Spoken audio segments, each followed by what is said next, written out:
My name is Brian Pollock. I'm the manager of STEM Resources at Cincinnati Museum Center. We're teaming up with some researchers from Kent State University, COSI, and La Soup, a local nonprofit food rescue based here in Cincinnati, to bring you some food science videos. I'm in my kitchen today, and I've got a really simple recipe for you. Today we're going to be making French toast. I love French toast because it's really simple and it's really quick. It doesn't require any special tools or techniques, and the ingredients are really common. In fact, you probably have them on hand already. The only ingredients that we really need are bread and eggs. I'm also going to be using today some milk, cinnamon, and vanilla in my recipe, but if you wanted to, you could use cardamom, nutmeg, orange zest. There's all kinds of different things you can use. This recipe is really, really versatile. We are in the kitchen today. There's some hazards. In this case, we have a hot stove, so we need to make sure that we're careful in the kitchen and the hot stove, so make sure you're always checking with an adult before we do any cooking. I've already washed my hands, and so I am ready to go. We're going to see how quick this comes together. So we're going to be using some bread today. I've got a couple of pieces of just store-bought sandwich bread, and then one last little piece of a bit of homemade bread, and this bread is a couple days old, which is great, because this stale bread is going to soak up the eggs and the milk without falling apart. The French name for this dish is pain perdu, which means lost bread, which refers to using old stale bread, which is perfect for this recipe. Alright, so we'll go ahead and get started here. I'm just going to grab 2 eggs and crack them into my dish here.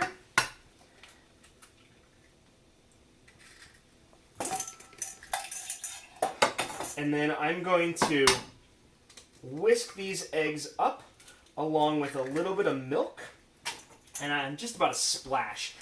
Anywhere in the neighborhood of a couple tablespoons to maybe up to a quarter cup is good. I'm not really going to measure. You don't really need to measure much in this recipe because it's really, really forgiving, just as long as you got a light touch. Don't go crazy. And then we'll get some cinnamon. And I've got a brand new cinnamon that I've got to open up here. And I'm only going to use, I don't know, around a tablespoon or so. Sorry, that's a lot. A teaspoon or so of cinnamon. And maybe a half a teaspoon of vanilla. And again, I'm not going to bother to measure. I'm just going to sort of shake it in there. And a splash of vanilla. Perfect. And then I'm going to whisk this together. You could use a whisk, but a fork works really well for this too. So I'm just going to break up those egg yolks and incorporate it in with the whites, and then try to mix all of it together with the milk and all of those spices. We want it to be close to uniform, but it doesn't have to be perfect. All this is going to soak into the bread and give us the structure of our French toast. Now when you crack those eggs, you can see the egg has 2 different parts. It has the yolk and it has the white. And the yolk and the white both have a lot of proteins in them, and those proteins can act a little bit differently. So you'll see some recipes that'll call only for egg yolk, and some recipes that'll call only for egg white, and some recipes that will call for whole eggs because of how differently those 2 ingredients act.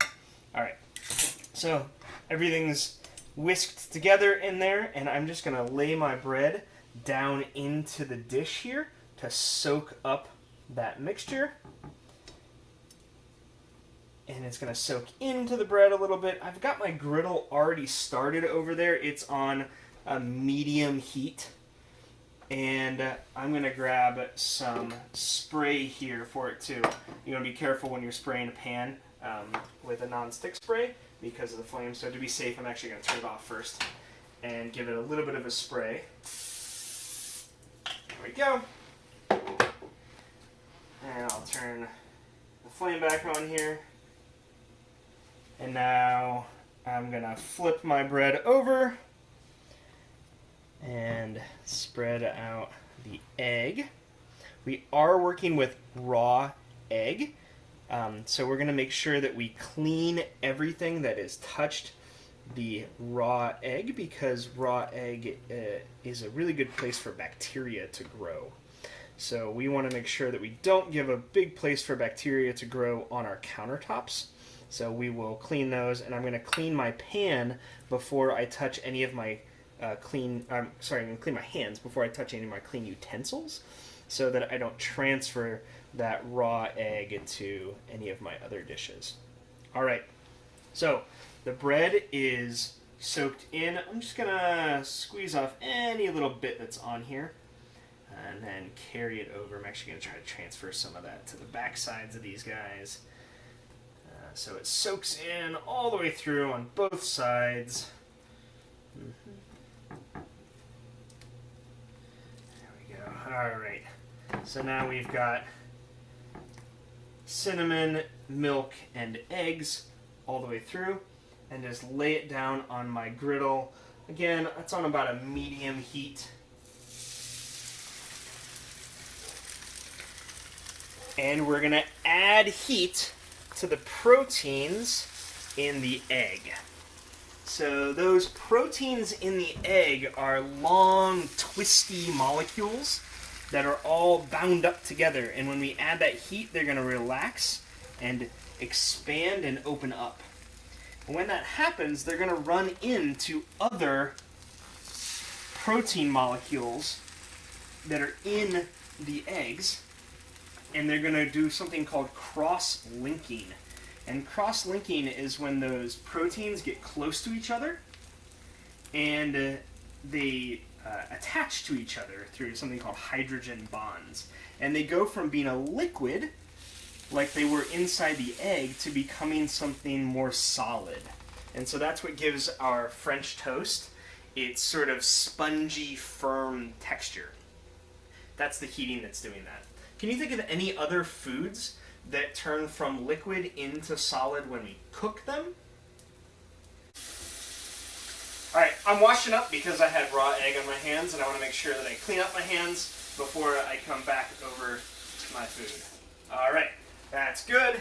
And so now I'm going to come back over here because I can already smell these cook pretty quick. And so I'm going to go ahead and flip my toast here. And look at that. We have some color on there. So it was pretty light in color, and it has turned into sort of a golden brown. So we're going to flip it as soon as we get some of that golden brown color on there. What causes food to turn from a light color into a brown color when it's heating? Alright. You can also see the texture has changed. That may be a little hard for you to see on the video.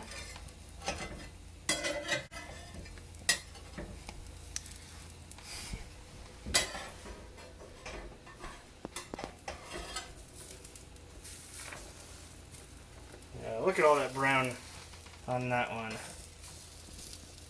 Alright, so now this side is cooked now, and it's a little bit spongy.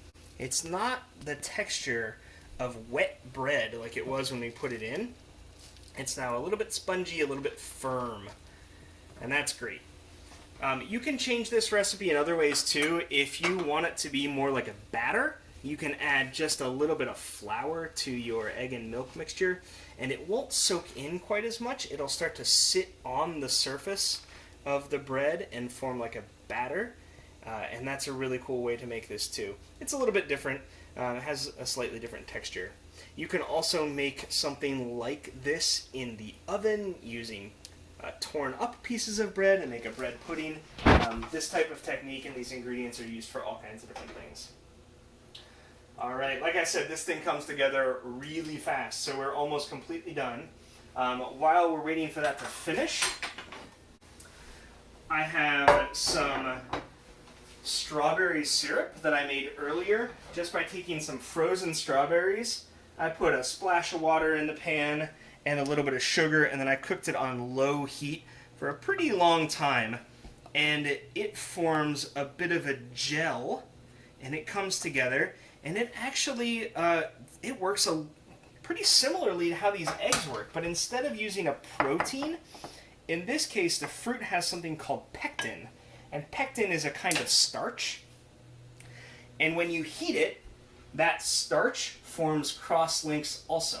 So as long as there's not too much water in there, that pectin is going to crosslink and form a jelly. And that's how we get our jelly or syrup or compote, which is something very similar. All right. I can smell this, and it seems like it's almost done, so let's check. Yep. So we've got some color on there, nice golden brown.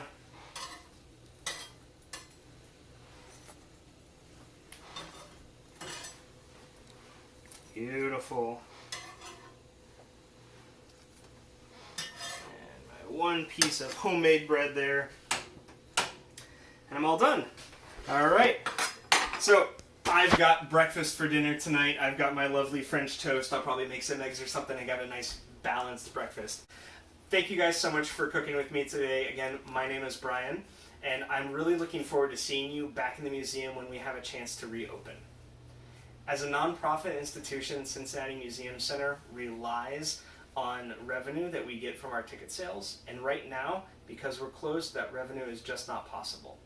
So if you have the means, and if you could help us out, we'd really appreciate it. If you could donate, check the link in the description. I'm Brian. Thanks again. Bye-bye.